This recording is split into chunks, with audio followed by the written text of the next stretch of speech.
Apakah Rasul ikut Asy'ari? Ya nggak mungkin, Asy'ari baru hidup abad ketiga Hijriah. Kata kawan, ente mazhab Syafi'i, tapi kok akidahnya Asy'ari? Coba, Syafi'i ikut Asy'ari nggak? Saya sudah sering mengatakan pertanyaan begini, pertanyaan yang bisa menjebak dirinya sendiri. Syubhat itu masuk ke pikiran kita, Pak. Dulu saya begitu. Sampai 2006 saya belum yakin Asy'ari sebagai imam Ahlus Sunnah. Bayangkan. Sampai tahun 2006. Jangan sampai Bapak tahun sekarang masih belum yakin juga Asy'ari sebagai imam Ahlus Sunnah. Cukup saya yang terakhir begitu, Pak.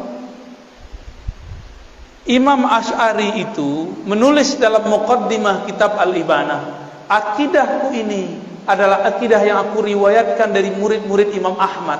Akidah ini akidah Imam Ahmad bin Hanbal. Ahmad bin Hanbal mengambil akidahnya dari Syafi'i, Imam Syafi'i dari Malik, Malik dari Nafi', Nafi' dari Ibnu Umar, Ibnu Umar dari Rasulullah sallallahu alaihi wasallam. Sebelum Imam Bukhari, orang pakai hadis apa? Imam Bukhari, tahu Imam Bukhari? Lahir akhir abad kedua, wafat pertengahan abad ketiga. Sebelum Imam Bukhari, ikut sunnah lewat siapa?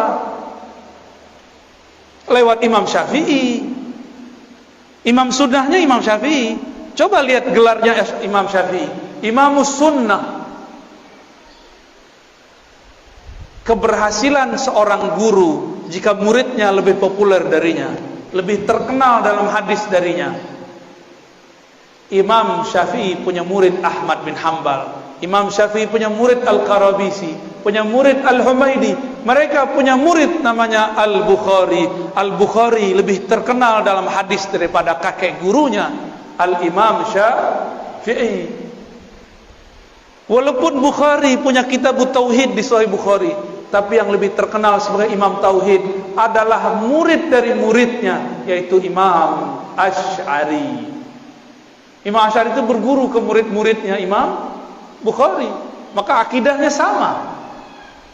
Saya pastikan dan saya jamin akidah Asy'ari itulah akidahnya Bukhari.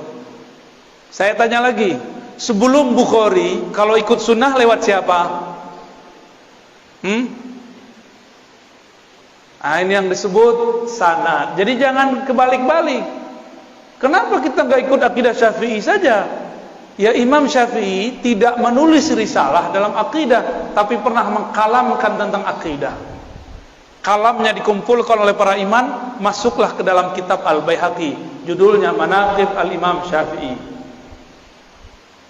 Muncullah orang memfitnah akidah Asy'ariyah berbeda dengan Asy'ari. Sok tahu ente ya, memalsukan sejarah Imam Asy'ari itu bagi mereka biasa.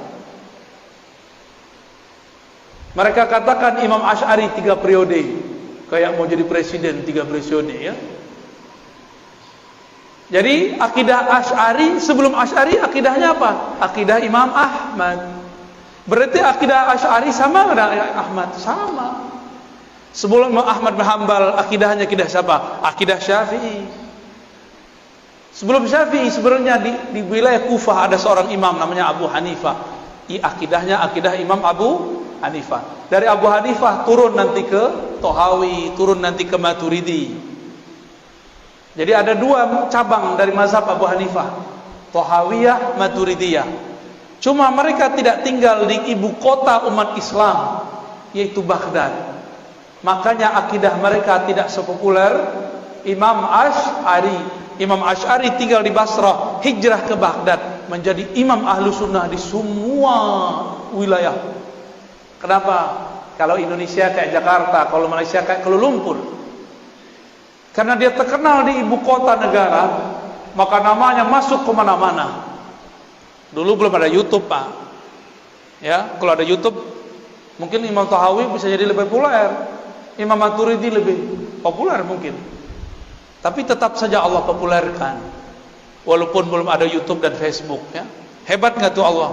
Sebanyak itu imam kenapa cuma 3 imam ini yang Allah populerkan akidahnya? Dari 3 itu kenapa cuma 2 yang paling tegas? Dari 2 itu Asy'ariyah kemudian mewakili 3 itu.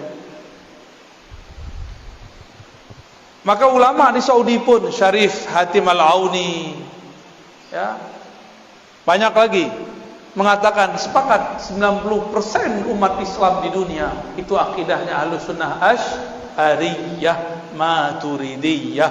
Kalau ada kelompok yang mengatakan Asy'ariyah sesat, sama saja dia mengatakan sesat 90% umat Islam.